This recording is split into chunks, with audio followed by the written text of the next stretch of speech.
Hello, everybody, and welcome to this The Legends interview podcast with me, Sarah Furuya from Sarah Furuya Coaching. And this is my mini series, What the Fuck Happened Next? So today I am absolutely delighted to welcome a great friend and a previous guest, Angela Ortiz. Hi, Angela. Hi, Sarah. So I believe there are many ways to lead a life and everybody has stories, and we are about to hear an amazing story. I just cannot believe what happened next for Angela. So let me give you a quick background of what Angela's up to now. So Angela Ortiz is an entrepreneur and founder of Strategist Consulting. Her company helps international schools and corporations align their values and develop strategic actions supporting the United Nations Sustainable Development Goals, SDGs. She is a Colombian American raised in Japan, a woman continuously reinventing her life and livelihood. Angela is a total nerd for education and self-development. I can attest to that. And for fitness, dancing, and frolicking. I can attest that we have frolicked on many an occasion in the sea, in meadows, in parks, all over the place. In fact, you can find her on Instagram gamboling merrily throughout Japan. She really is amazing, but that really doesn't say enough about her. So I'm just going to read a couple of things off the back of her book, Place to Grow here, that other people have said about her. So Angela is a selfless leader and visionary whose professional and volunteer work have had a massive impact on the lives of thousands. Working alongside her organization, Place to Grow, was the single best decision Sogo Fitness made in 2019. This is from Menya Hinga, who is a fitness coach. And then we have here also, Angela's dedication and leadership are second to none. Her role in the recovery of Tohoku region continues to impact the lives of countless individuals, and her ability to motivate and inspire others is admirable. Her reflections, intertwined with her remarkable story, will leave you with a deeper understanding of how to make an impact both today and for years to come. And that's Robin Lewis, co-founder of My Mizu, who we actually talked about in the previous podcast with Ifataki, because she did a project with him. So Angela, it's an absolute delight to have you here and talk about what the fuck happened since September 2020, when our first podcast went out, which was a long form one where she talked about being one of 11 children and her journey through Japan. But the first question I want to ask you today, Angela, is tell me a story that's had an impact or an influence or has inspired you. Okay. A story that has influenced, impacted, and inspired me. Yeah. Was about a week ago last year. So 1 year ago, about a week before, I was on a cycling trip with this guy I had met. I'd only known him for about a month, and I had expressed that, it's been 10 years since the Tohoku triple disasters. I'm really curious of seeing what does the coastline now look like. I want to see it with my own eyes. I want to hear what's going on. I want to I want to taste the food. I want to understand what happens 10 years on. You have, 600 kilometers destroyed. And I've been working in this field for a long time, right? And this idea of cycling down this coastline by myself was like, oh, it's going to be one of those milestone moments in life, right? But I meet this guy and he's like, well, can I come? And I'm like, do I want to share this with another human? Like, this is really a moment for me. Anyway, I get struck by inspiration and I go, okay, fine, what the hell, you can come along. So I plan, how many kilometers do we need to ride each day, and what routes will we take, and where can we stay, booking, mishikus or bed and breakfasts. And it was quite cool because the start of this journey is right near my parents' hometown in Aomori.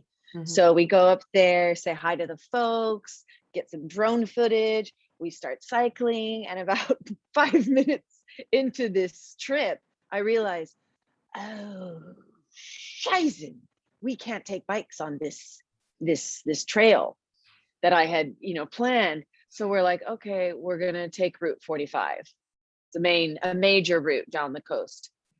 And we turn the corner and suddenly it's just this a hill like this. And I'm like, I've cycled before. Get down into first gear, just pedal away. That was a 5-minute hill. It was fine. What I totally forgot to think about when planning this route was that the first 300 kilometers are mountainous coastline. So all day long, suddenly I was like, don't worry, it's just get into first gear, you'll be fine. Fast forward 6 hours and we are still in first gear, going up and down and up and down. And it's about 4:00 and I am struggling a little by this point. I've been cycling since 8 a.m. right? Mm-hmm. And I'm like, I've just met this guy. What if he thinks I'm a crazy person for, I forgot to look at the actual topography of this area. And I planned the route and everything. And here we are, it's almost 4:00. We are not even halfway to our hotel and the sun is going down.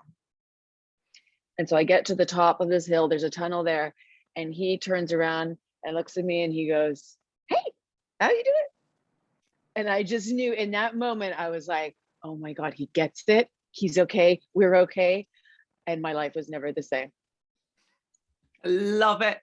I love it. And so in that moment, you thought you were going to have your Cheryl Strayed Wild moment, right? Where you went off on this kind of journey. And just to be clear here, I mean, Angela did a lot of work post 3/11 earthquake. For those of you who don't know, that was an enormous earthquake that happened in 2011 on March 11th in the eastern region of Japan, and destroyed, as you said, 600 kilometers of coastline. So you wanted to go up and see what it was like 10 years on, almost 10 years on. And then you met this guy just after we spoke last time. And this was that moment where he goes, hey, how you doing? And you're like, oh my God, this is the worst thing ever. He's going to think I'm such an idiot, blah, blah, blah, blah. And that was the moment in which you thought, this is my frolic partner, right? Yes. All right. So I think that you've left that beautifully vague for us, Angela. So I'm going to just recap then. So back in September last year, when we spoke, we were mid-pandemic. And we don't know if it's mid-pandemic or not, do we? Could be going on a bit longer, but it seems to be getting better. It was, you were working for Adidas full-time as their CSR, one of their CSR directors. You were living with your teenage daughter who was in her final year of high school in a house in a lovely part of Tokyo. And mid-September, you and I attended a retreat together. And I think I was leading that retreat, actually. So you attended this retreat and we all sat around talking and philosophizing about life and watching the sun go down over the sea in Kamakura. And so what happened next, Ange? You went on holiday, lent me your apartment for the weekend with my daughter. So I go down for Silver Week and take a bit of a break. I'm all zen and cool. And the next week I go, it's a Wednesday, and I have a date lined up with some gentleman who had, contacted me and asked me out for coffee and a cycle ride. And I had thought of this cycle ride. And I was like, ooh, I should practice.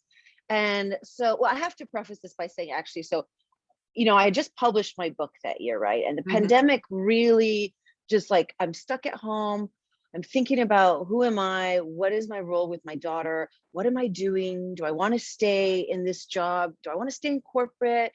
Should I go back to my more social impact consulting type role? And this book comes out of nowhere, right? So I stopped dating because I've been a single mom for gajillion years. So I stopped dating. I'm like, I want the space for myself.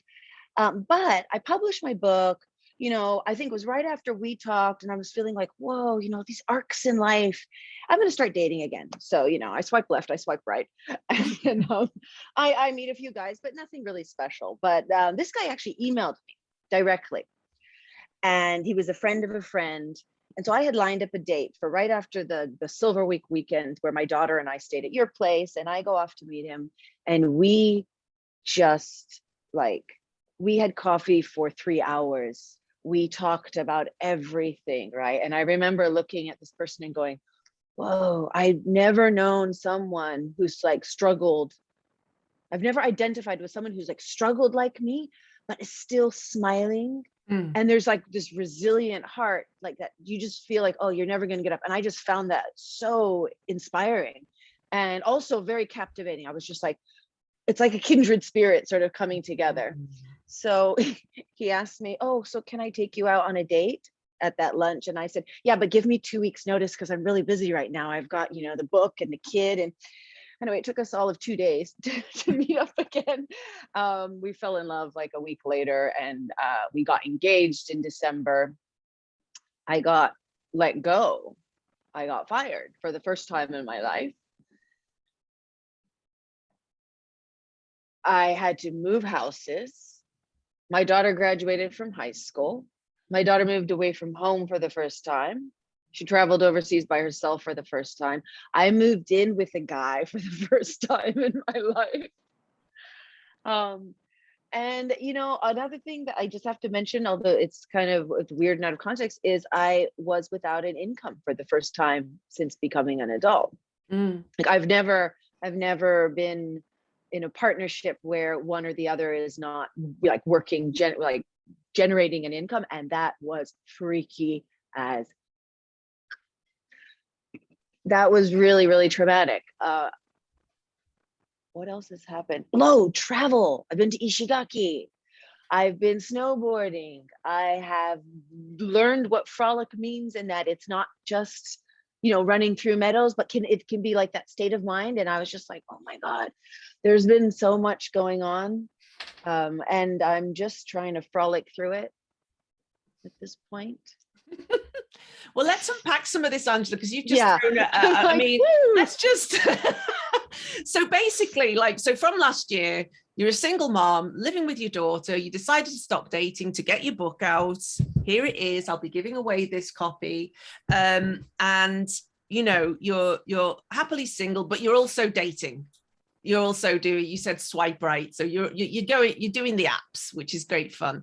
Your word of the year was frolic. Oh, that's this year, right? So you're kind of frolicking through all this, and you meet and fall head over heels very quickly with this guy. So let's just stop. Let's just take that bit. Then we'll go on to the kind of transition of careers, and then learning to be a part of a partnership where the ebb and flow of income comes in and out, which is really an interesting thing. And it's something that's close to my heart too.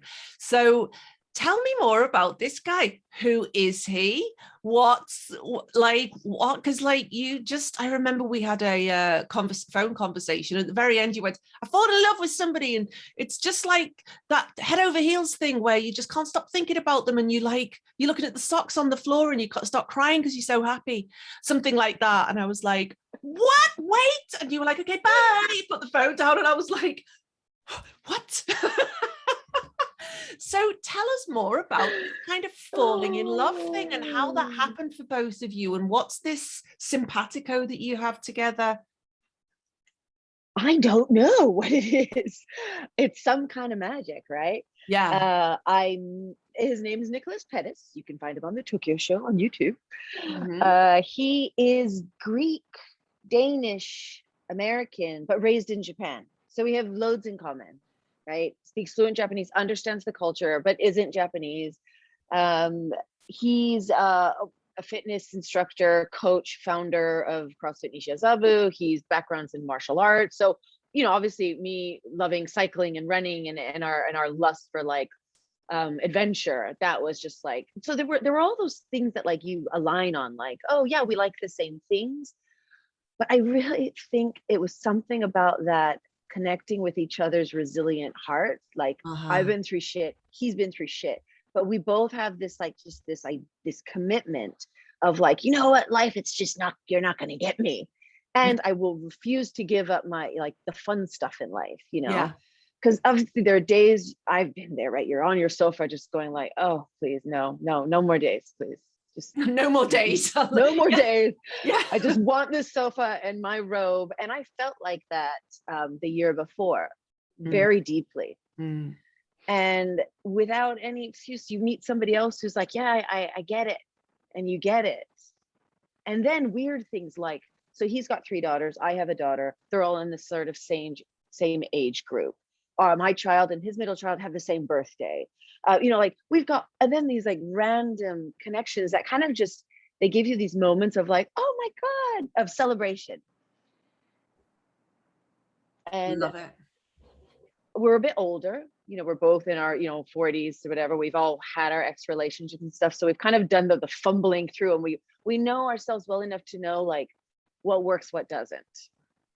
And that was also just really refreshing to meet somebody that I didn't go, when my girlfriends go, so how was that date? I was go, yeah, it was nice. We went to this nice place. And this time I was just like, oh my God, guys, I have to tell you about this person. And I have to tell you about how I feel. And is it okay to feel like this fucking happy? Excuse my French.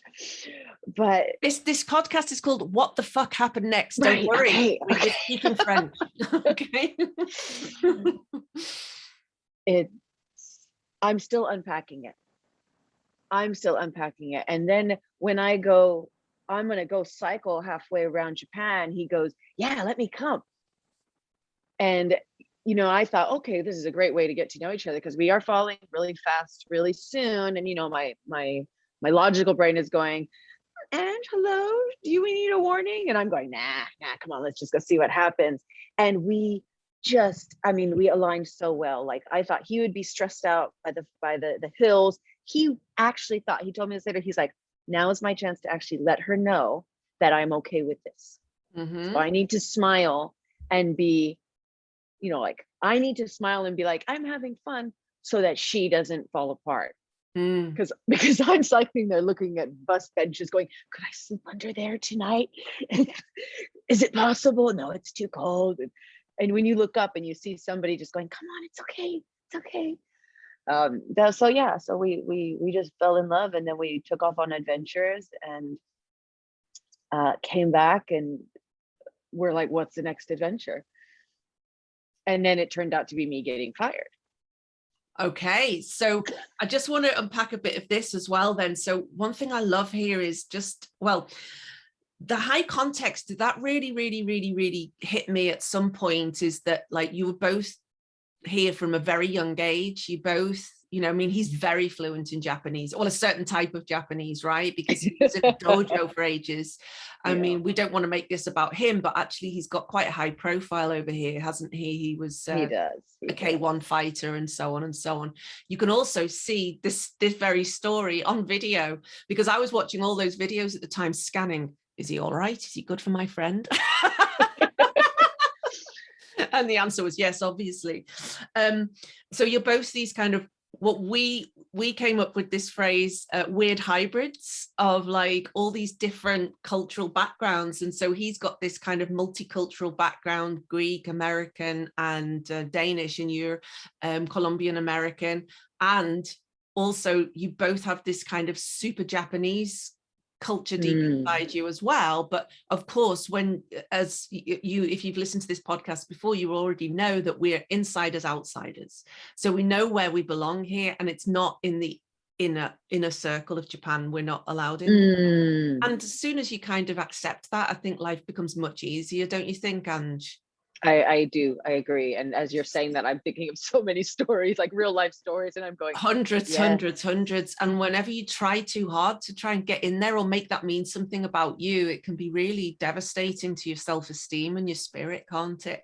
But speaking of spirit then, so the other thing is like, so there's two things here. So it's like you're bucking stereotypes. You two are bucking the stereotypes of like what it looks like to fall in love. It's like, it's quick, it's fast.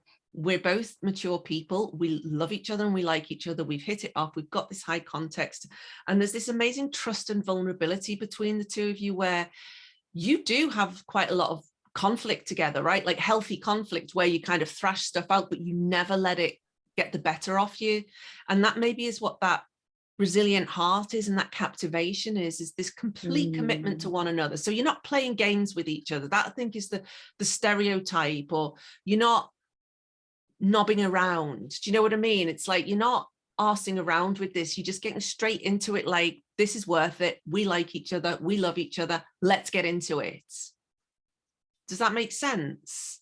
Yes, absolutely. The only thing I would add to that is, and this was really big for me, and I did talk about this with Nick, was not expecting the other person to in any way complete or make your life better, or, you know, it's not like I was like, you know, I'm almost 40 and I never had a relationship like this, and now I've got you, and oh look, and now I need you here all the time, right? Yeah. It was like, no, I'm showing up as who I am, you know, warts and all, cracks and all, whatever it is, but I'm happy to frolic with you. Yeah. But I am letting you know that you are responsible for your emotional like health, and I will be responsible for my emotional health. But if you hold my hand, like, you know, I'll be here. Yeah. To hold your hand, and we'll go through this. You know, there's this quote I read randomly somewhere on Facebook, and our second night on this bicycle trip, you know, we had a couple of drinks and we were like hashing it out, like, is this really real? And I said, okay, for me, it's all about this. There's this quote that says, don't walk in front of me, I may not follow. Don't walk behind me, I may not lead. Just walk beside me and be my friend. And I've seen two versions. One is like, walk beside me and hold my hand. And I was like, I've always just wanted a buddy to like tear through life with.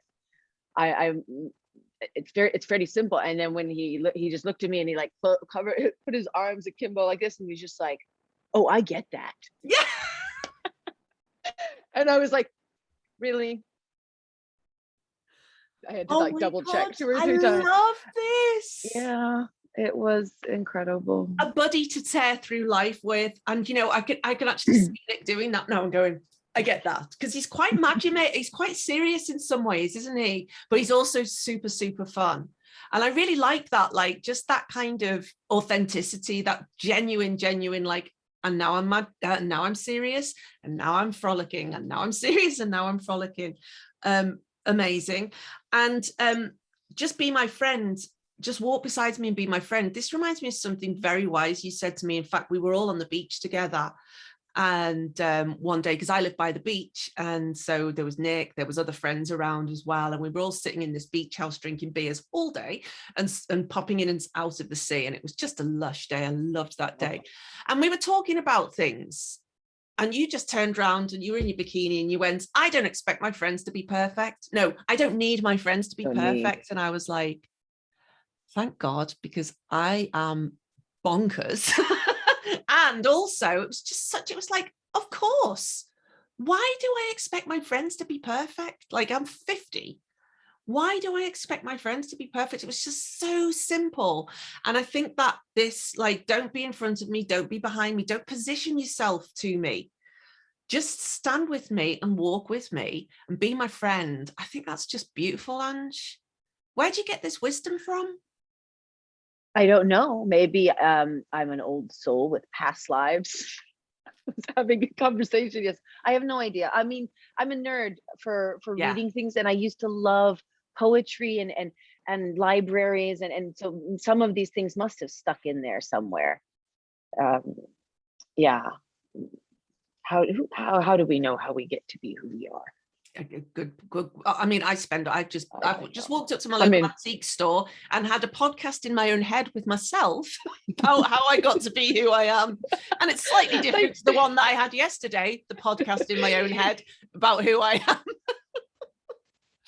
But I really appreciate you saying that. That's really sweet, because for most of the days I'm doing like dumbass shit, and I'm like, really, Ange, like that's how you were supposed to respond to that, or whether it's with my kid or other things. So I guess we all have a little wisdom in us. Oh, 100%. That was a game changer for me. I don't need my friends to be perfect, because you can sit around scanning and checking and, oh man, you know, like, so that was amazing. So, where do you want to go next then? So you've got Tony, your daughter, who then graduated school, and so you moved in with Nick really quickly. I mean, when did you get engaged? There's so much stuff in here. I mean, we're not even at Christmas yet, you got engaged, but you're still living in the house with your daughter at the time. And then you lost your job, or your job finished. It was one of those where that closed down. Yeah, very much a pandemic related, change in organization, change in structure. And it was just, this is no longer here for you. So that happened. And when was that? I forget. This was actually like 2 days before we went on the cycle ride, I found out. So in October then? Or? In October, yeah. So wow. I went into November and I was just like, okay, I can't even process this. So parking that, going on this adventure, and then I'll come back. Now, the role was actually, it was a very long outsource, not outsourcing, what do you call it? The off, when you leave. Anyway, the departure process, whatever, the handover period, yes, was very, very long. So I didn't actually leave my role in the company until March the following year. Okay. Yeah. So you're still working there until that? Oh, yes. So you were in and out of the office. There. That's some resilience right there as well. That's some resilience right there as well. To keep showing up every day. How was that?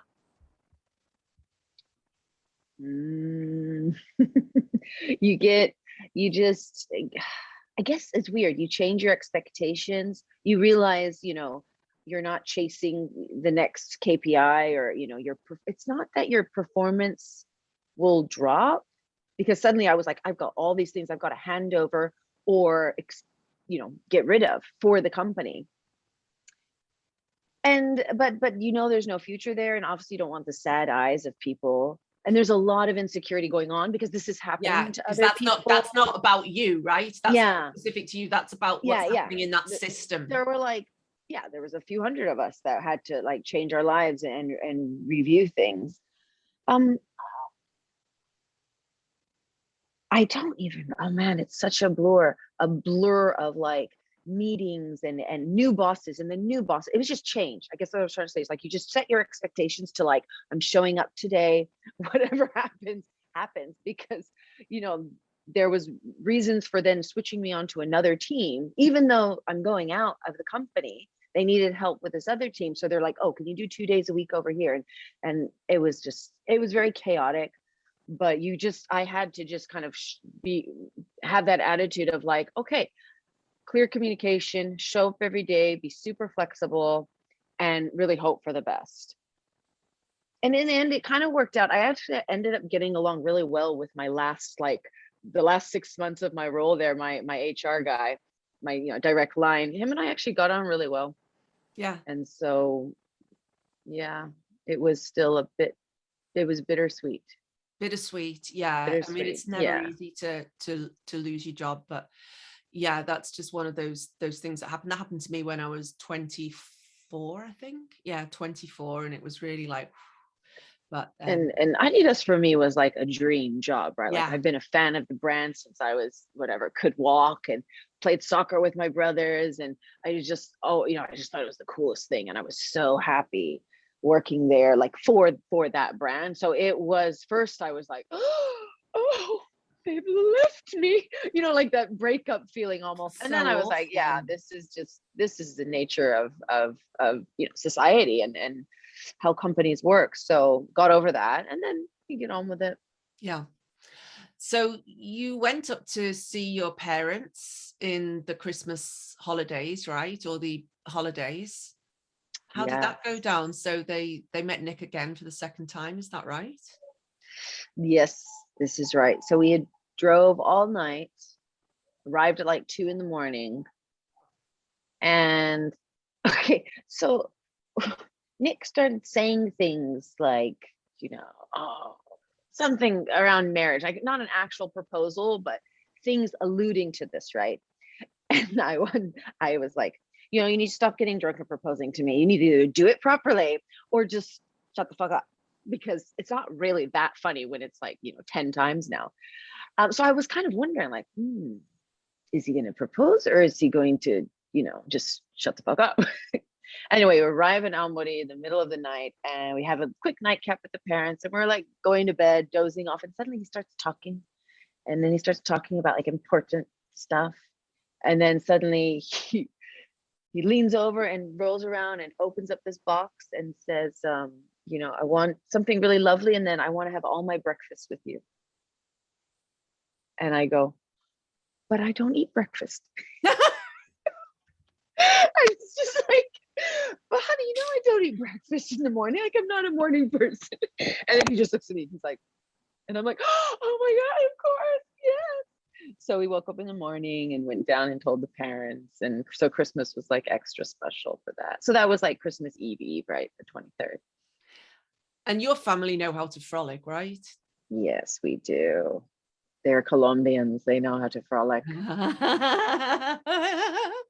Yeah, because there's beautiful video from that holiday where you're all dancing together in the living room, and it's just so warm and so frolicky, and so it's such a lovely family scene. And Nick having did Nick go to your dad and ask his permission? He did, but I remember saying like, well, why are you asking my dad? Because if it's an patriarchal archaic tradition, I'm not a part of this. I don't like this. But he said it's out of respect for the people who raised you. So I was like, okay, good. But then ask my mom too, please. Mm-hmm. And so he did. He went to both of them. Yeah. And talked to them. I'm like, I'm feminist, but I said to Keisuke, like, just do that. Because I don't know. I'm just happy it's symbolic somehow. And I don't know. I am confused about these things, to be really honest. Yeah. All these things are coming up, like name change and, God, don't do that. I did it for reasons. But it's just an example of like, but even the things like that, when he was like, I'm going to ask for your father's hand in marriage. And I was like, do I believe in that? It's like all these like getting into this, like this kind of partnership just brings up so much. And then I have to sort and figure out, who am I right now? You know what it is for me? For me, it's like, I like my tea out of a teapot. It's the same thing. Yeah. Do you know what I mean? That's a great way. That's all it is for me. But then I got told off by my dad for embarrassing him and Keisuke. So he shouldn't have done that. It's so embarrassing for both of us. It's like, oh my God. Oh, well, it's just tradition. It was for me, actually. Yeah. Anyway, so name change. So he proposed. We can talk about that. Yeah. He proposed, and then it was amazing. Him and my dad, oh my God, they get on like a house on fire. Yeah. He got on with the brothers. He gets on with everyone. And my sister-in-law, she told me, she's like, they're 10-year-old. She's like, he's usually our litmus test of all new people. And she was like, you pass with flying colors. Like you're a kindred spirit of like the basic energy that we all sort of live off of, like our vibes. Yeah. Our vibes. So it was so much fun. And we road tripped with my siblings up there and down, and that was fun. And New Year's we went snowboarding with my other sister, and just carried on the frolic. Meanwhile, I'm still working at Adidas and trying to figure out what to do, because my lease is coming up, and now suddenly I've been engaged to, which put so much stress on my relationship with my daughter, because this is a first. Oh, so this is interesting as well. So there was some ring controversy, wasn't there? Because your daughter was like, Sarah, look at this ring. What do you think? And I was like, it's kind of cool. She was like, it's disgusting. And then she secretly went to me, yeah, but I've got to, he's my new kind of step dad boyfriend, whatever you want to call it. So I've got to be a bit moody about it, haven't I? But like, so what's the ring controversy? I've got to tell you about the ring controversy. So he gives me this. Yeah. And okay. I go, it's not very delicate. And he's like, well, yeah, Ange, because now you can frolic and Spartan race and climb on anything, and you never have to take it off. And the diamond won't fall out. Yeah. And I'm like, okay, that's really fucking sweet. Okay, yeah, you really get me. But for some reason, I was like, because I'm already quite, gutsy and ballsy and sort of aggressive. I was like, I was thinking that the engagement was going to be, my feminine side. So yes, it took me a while to sort of wrap my head around that. And then a few days later, we are going to the hot springs with my sister. And yeah. I see her take off her engagement ring and put it away. And it's a delicate, ruby thing. And I'm like, oh, you take that off? She's like, of course, my fiance would hate it if I lost it or if it got dirty or anything. And I was just like, I keep mine on. See, he knew. He knew. Because I looked at it and I thought, oh, that's great. It's good for sports. It's good for this, that, Really? and the other. And like, your daughter was like, yeah, but look at her. She's so petite. And I was like, I suppose so. But I just see you as being like this very sporty, capable lady. And it's like, wow, okay. So that was fun. That was fun. That was fun. And then the coolest thing now, kind of like super cool, is that I went to visit his mother this last summer, and then she gave him as an engagement present for us one of her old rings, and it is like the exact one, you know, like the little princess where it comes out. And yeah, so he proposed again in Denmark in front of all his childhood friends, and his words were, this is the ring you always wanted. and that was a complete surprise. I had no idea that was coming. So it's wonderful. And there's also a video of that if anybody's interested. There is very a 20-minute. Very beautiful. I really enjoyed that. So I felt like I could kind of vicariously live your trip to Denmark through the eyes of your very talented partner. You guys are tricksters as well. You have a lot of trickster energy about you, because like shortly after you got engaged, you updated your Facebook statuses to married, which threw the Facebook community of Nick and Ange into frenzy of frolicking. What was that about? So, you know, we'd been together by this time, like, you know, 6 months or so, 5-6 months. And I realized, oh, I've never updated my Facebook status, because I was single when I joined Facebook and I never changed it. It wasn't something I ever did, right? That part. Yeah. So we were on our way to the hairdresser, and I was like, okay, I'm just going to change it. So I changed it to engaged, but I didn't realize it automatically makes like a public post, or I didn't realize that's how my settings were. Yeah. So I changed it to engaged, and then I was like, oh, fuck it. I'm going to forget again. So I'm just going to change it to married now, because we're engaged. So within 20 minutes, I go from engaged post, everyone's like, congratulations, to I'm married. Oh my God, congratulations. I get out of the hairdresser. I'm like, what? Yeah, I wasn't congratulations. I was like, is there something you're not telling me? Yeah, I remember. Excuse me? It was, yeah, it was a lot of drama. To this day, I bump into people and they're like, are you married? Are you engaged? What's going on? But I and just I'm like, love yeah. that. I love that. I love that trickster energy, and I love that ambiguity. It's just such a frolic. It's so cheeky. It's just so, I just love it. It's so yeah, it's just rude, you know. But it's trickster energy, and that's what I think you guys have. And I think that's really important, that trickster energy that you have with each other as well. It's really lovely, and there's you just have such a high amount of respect and love for each other. Like, yeah, it's cool. It's really cool, and I don't see it ending somehow either. Maybe it's because it's a later in life relationship, and because you both have, you know, like you said, you both have had struggles before, and you both are, and lots of exes. Yeah, we both had lots of exes.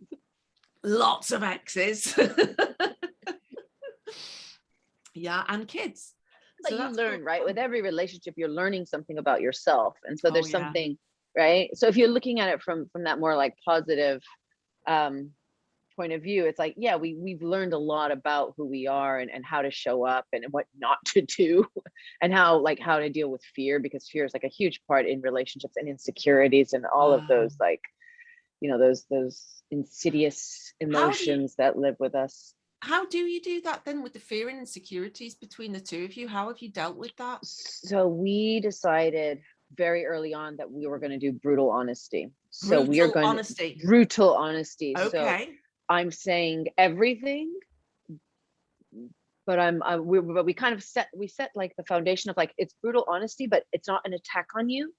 But I'm going to say everything, and then we're going to work together to negotiate or figure out what needs to get done.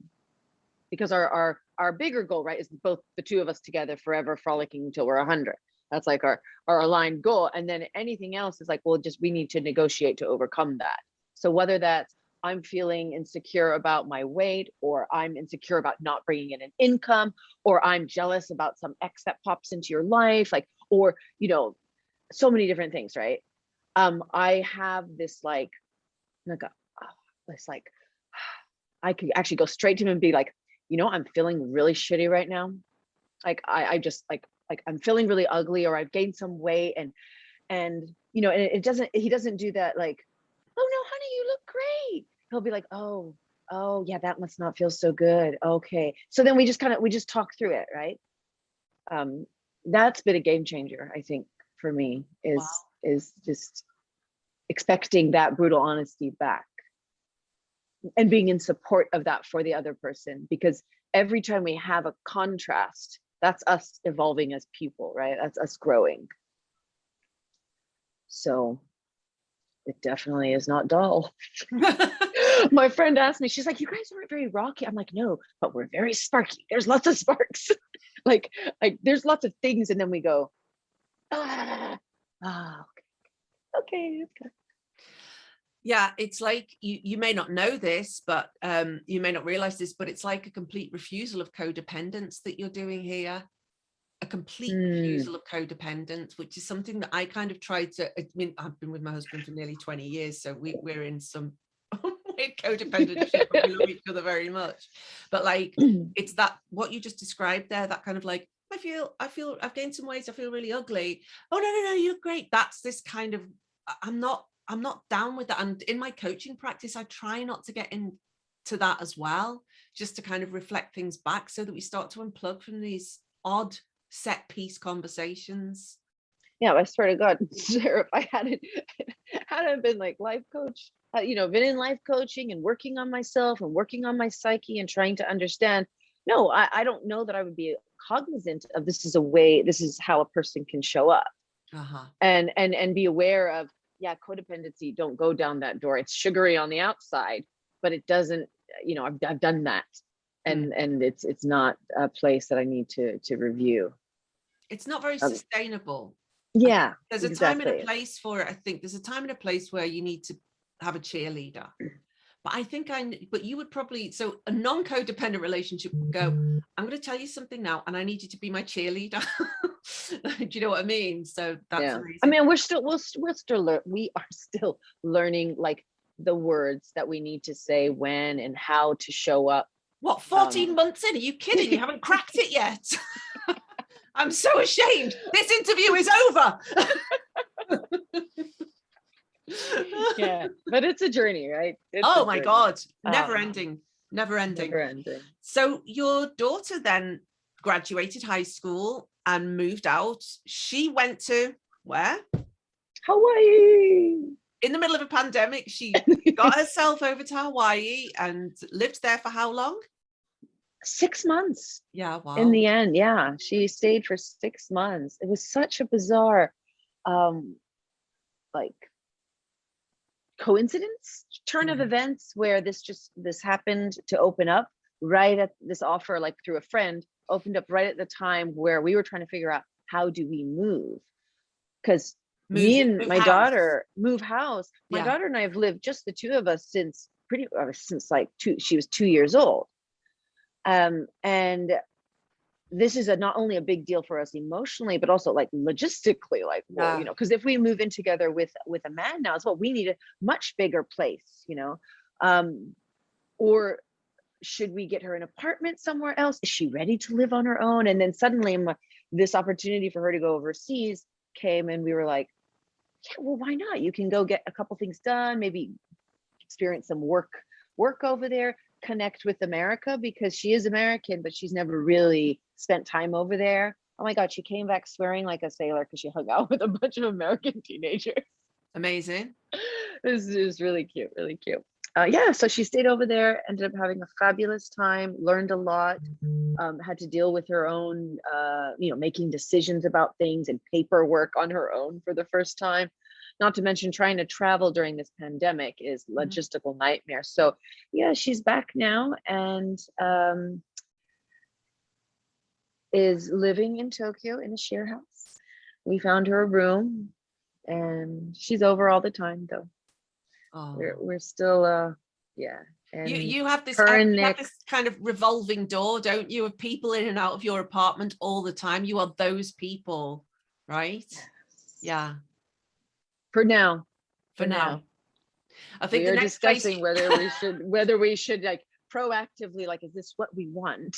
yeah, maybe you should get like a little Airbnb on the side of your next house where people can just go and stay, and like you can control the kind of flow of people in and out of your. Why not? I don't know.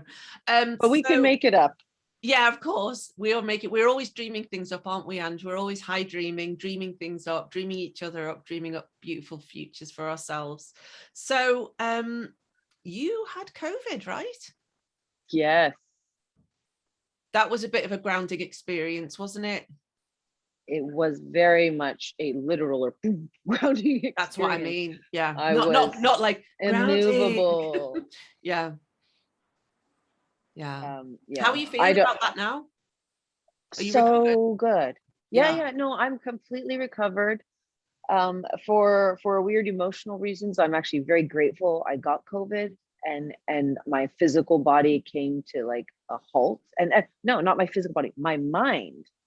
I was so sick and feeling like shit that like I couldn't worry about all the things I'm normally worried about. And it was a massive, now that I'm over it, I'm happy that it happened.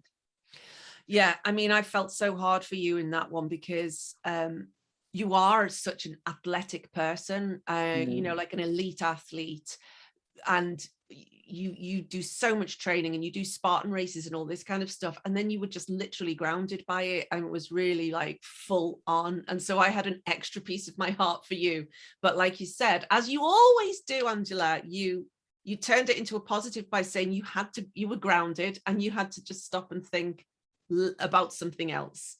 Amazing. Really, really. Quarantine was a little tougher because, as you said, I mean, it's like stuck in the house, but you're still mentally aware and frustrated. Yeah. But we were able to work out here, like at the bottom of our building, and do stretches and whatnot. But yeah, oh, COVID. Wow. What a trip. What a trip. And you had to miss my 50th birthday party, which was sad, but that was the worst part. Yeah, no, well, I'm sure it wasn't, but thank you though. So, Ange, what happens next for you? Very good question. I ask myself that every single day, Sarah. Same. And I have all these inklings, right? But it's like, it's all coming together. It's all coming together slowly. You know, the last 10 years of working in nonprofit, of working with community development is, but then having the experience in corporate doing sustainability, both on the climate side, as well as the social development side. I'm actually back at school a little. So I'm now sort of just like planning it, and sort of like, it's like I'm mixing all these ingredients in to figure out what exact type of consulting I want to specialize in. But I do want to move into the field of consulting. Mm-hmm. And fill some gap, use whatever I can, my knowledge, my experience, my expertise, my insights, to help create strategies, to help create projects for people who need it, I guess, my clients who will be. So that's something I'm working on the professional side. What's coming next is Christmas. Mm-hmm. And so we're planning, the holidays, hanging out with family, the wedding. I know, I was waiting for this. The wedding. Oh my God. So exciting. So, we've booked a venue. And so now literally next month, it's our first like meeting with the wedding planners. And it's just another time. And I'm seeing this again. This is going to be another experience where Nick and I have to like make decisions together. Negotiate, figure out what we want. There's going to be all these difficult things too, right? Yeah. And I'm actually so excited about making all those choices, and then who am I going to be at the end of that? And that's exciting. Definitely keeping Frolic with me, because it has just been like such a journey since the last time, right? Discovering unbelievable what that means and how that actually is a support system for me as a person mentally. But then, it's like, that's why that cycle trip was the story I told you, because I was like, it was like, it excited me. It was, impacted my life, because I did get to see what happened 10 years after the disaster. I got to meet with local residents. I got to taste the food. But then I also was like having the time of my life, like work and joy. It's not work and sadness and stress and all these things I used to connect there. I'm like, oh, I can change this up. Okay. So I'm going to change it up, continue to change it up, but I don't know exactly what it will look like. Oh, Angela, love it. I love you. You're so wise. It's just so brilliant. Every time you say this stuff, it just makes me take heart so much, like work and joy. Yes, please. Yes, please. I'll have that. I'll take that. So, Ange, with my final question then, there are many ways to lead a life. What does that mean to you? It means, one, it's just like, hurrah, yes, thank you, this is amazing. But I guess on a personal level, it's like that living from inside out, not from the opposite, which is what I used to do for many years. But when I learned to live from inside out, and then now with Nick, it's like, honey, we can just make it up. Like, there's no right or wrong way. We can just make it up. Like, okay, I'm not working now. You might not be working in the future. Okay, but we'll do this now, and we'll do that next. And okay, what about with our kids? And what about, all these different things? Instead of checking boxes in life and looking at what is society telling us, we actually just go, okay, how are we frolicking through this, right? Like, how do we want to be? And then we have the strength to just say, that's how we're going to do it. And if we can figure it out, then we can figure it out, right? So that's why I love your tagline, there are many ways to live a life. It is like the most liberating expression I have heard. Thank you. Thank you for saying that. And I mean, I just can't do it any other way, because I'm unpacking all this myself at the moment, just realizing I'm probably have ADHD with some confidence. So there's no way that I can move through life in the normal lane, and I never have. And so that's why it's just very liberating for me. But also, I spend all day, every day doing this. This is my job. I listen to people all the time. I know their inner workings and their secrets and stuff like that. And that's not something I say to show off. It just means that there are many, many ways to lead a life, and people recover. And what I love about what you've told us today is you've shown us through this resilient heart and through this frolicking through this life together, another way to lead a life. But what I see with you and Nick is this unfolding of this way that you're deciding. It's very wild and very free, the way that you're doing this. And that doesn't mean that you're disrespectful or that you don't kind of understand the cultures that you live in, but it just means that you're designing something that, and I just keep coming back to this idea, that's outside of these kind of stereotypes. You're bucking stereotypes of what it should be to fall in love. It's not a rom-com. It's not some cheesy, stupid, like, here's a set of stereotypes where people have to do this, that, and the other, but just this kind of, what do you call it? Radical honesty? No, you call it brutal honesty. Brutal honesty. This brutal honesty is amazing, and having your nervous systems kind of reset to be able to handle that together is something really quite remarkable. And of course, both of you are very physical, and you do all your workouts and stuff like that, so you get to work that out as well, which is another amazing thing.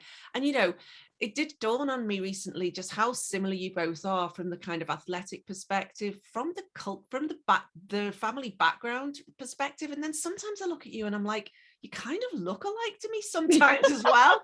And I can only imagine that that's the Mediterranean, like your Colombian kind of,